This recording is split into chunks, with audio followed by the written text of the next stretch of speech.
Ma, bagaimana mungkin aku menyembunyikan sesuatu? Jawab Alif dengan nada gugup. Tangannya secara refleks menggosok tengkuknya. Saat tatapan, Riana tak pernah lepas darinya.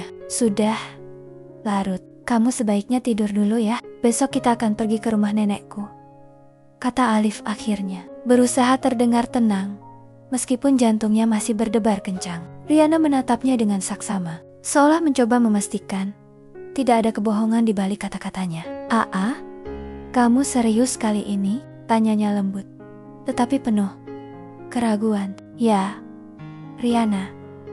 Sekarang, tidurlah." "Ya," jawab Alif lembut. Kali ini dengan senyum kecil yang mencoba menenangkannya. Riana akhirnya mengangguk patuh, lalu kembali ke kamar tamu. Dia telah tinggal di rumah Alif selama 2 minggu.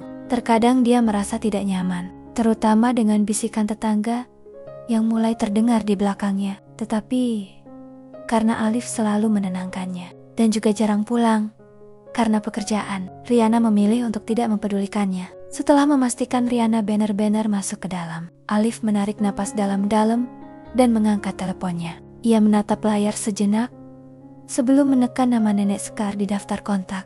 Hanya butuh beberapa dering sebelum suara khas neneknya terdengar dari seberang telepon. "Cucu tidak tahu."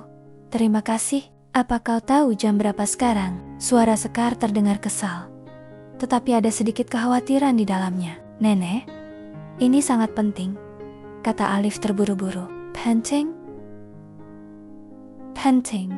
Kau ingin menikah? Jika begitu, aku memaafkanmu," jawab Sekar setengah bercanda, tetapi jelas masih kesal. Alif menghela napas panjang. "Apakah aku bisa menikah atau tidak? Sekarang tergantung pada nenek." "Hah? Apa maksudmu, Al?" Sebenarnya, aku sudah memberitahu Riana bahwa nenek sakit parah," kata Alif pelan, sedikit menundukkan kepala, meskipun ia tahu neneknya tidak bisa melihat. "Astaga, Alif, kau benar-benar cucu yang tidak patuh." Sekar memarahi dari ujung telepon. "Apalagi yang bisa kulakukan, Nek? Kalau tidak, calon menantumu mungkin akan kabur," jawab Alif, berusaha terdengar tenang meskipun wajahnya tegang. Ada keheningan selama beberapa detik. Kemudian suara Sekar terdengar lagi. Kali ini lebih lembut. "Baiklah, bawa dia ke sini. Besok, aku ingin melihat gadis seperti apa yang bisa membuat cucuku begitu putus asa." Alif terdiam sejenak, lalu tersenyum tipis. "Yah, Nek, terima kasih." Keesokan harinya, Riana sudah siap dengan gaun sederhana berwarna krem lembut. Rambutnya dibiarkan terurai alami, sedikit bergelombang di ujungnya. Di depan cermin, ia menarik napas dalam-dalam sambil merapikan kerah bajunya. Untuk kesekian kalinya, "Ya Tuhan, Riana, apa yang kau lakukan?" gumamnya pelan pada bayangannya sendiri. Ini hanya akting, hanya untuk membalas budi Alif. Ini tidak nyata. Ia menundukkan kepala, mencoba meyakinkan dirinya sendiri, tetapi jantungnya malah berdebar lebih kencang. Seharusnya ia khawatir aktingnya akan membebani Alif, tetapi yang ia rasakan berbeda. Ia takut nenek Alif tidak akan menyukainya. "Bangun, Riana," katanya, sambil menepuk pipinya sendiri dengan lembut, mencoba menghilangkan rasa gugup yang semakin meningkat. Ketukan lembut di pintu memecah lamunannya.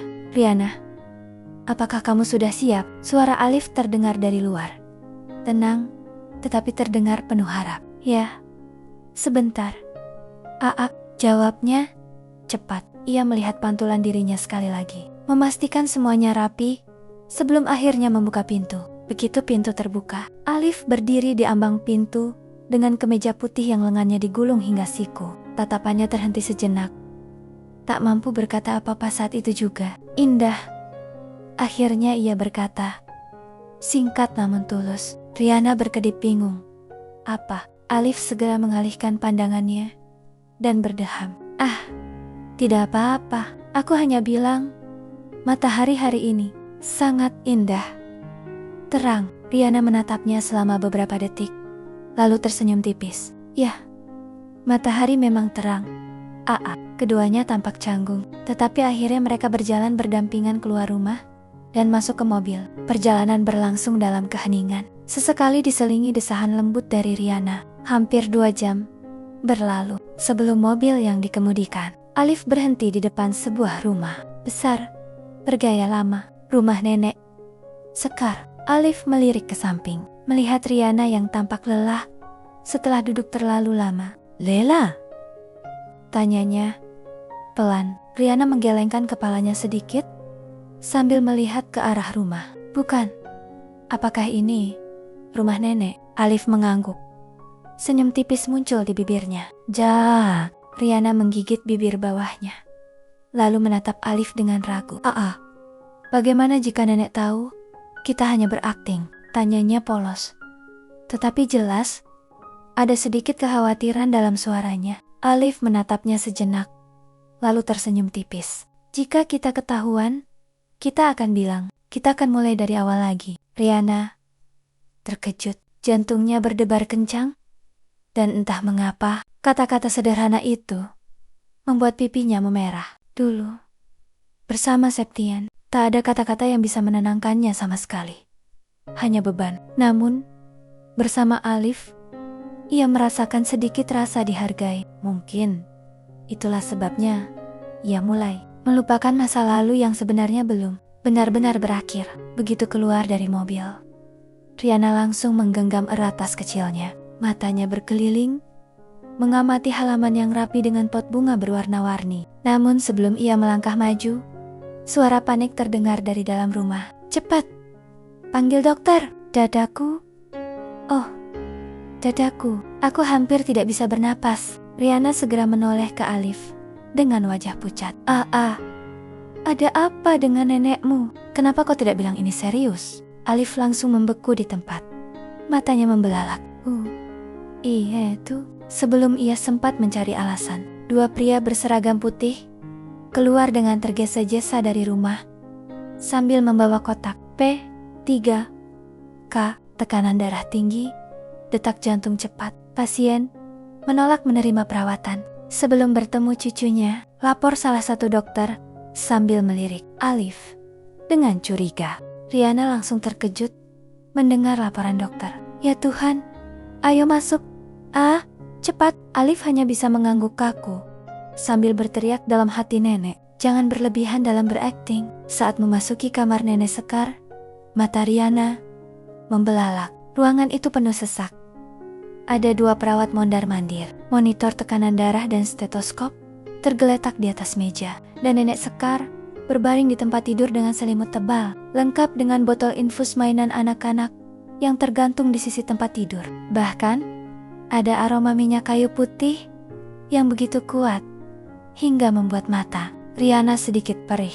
Riana menyenggol Alif yang sekarang menutupi wajahnya karena frustrasi. "Nenek, hentikan. Riana adalah seorang dokter. Jika nenek ingin berakting, seharusnya sedikit lebih realistis," desis Alif pelan sambil menahan napas, setengah malu, setengah putus asa. Namun alih-alih berhenti, nenek Sekar tiba-tiba membuka matanya, lalu menatap cucunya dan Riana yang berdiri di ambang pintu. "Oh, jadi ini Riana," katanya pelan. Suaranya serak. Akhirnya bisa melihat calon menantunya sebelum waktunya tiba. Riana langsung menahan napas. "Ya Tuhan, nenek, jangan bilang begitu," serunya panik sambil sepat-sepat melangkah ke sisi tempat tidur. Ia segera memeriksa denyut nadi Sekar dengan cepat. Denyut nadinya stabil, detak jantungnya normal, tekanan darahnya. Riana melihat monitor tekanan darah yang sudah terbuka, tetapi tidak terpasang di lengan siapa pun, bahkan belum digunakan. Sekar berpura-pura terkejut. "Oh, jadi aku belum diperiksa Bu Dokter," katanya dengan nada lemah. Matanya melirik Alif. Alif hanya bisa menggelengkan kepalanya pasrah. "Nenekku, terima kasih sudah menonton videonya sampai selesai. Kalau kalian suka sama videonya, jangan lupa tekan tombol subscribe-nya ya. Terima kasih, sampai jumpa di episode berikutnya."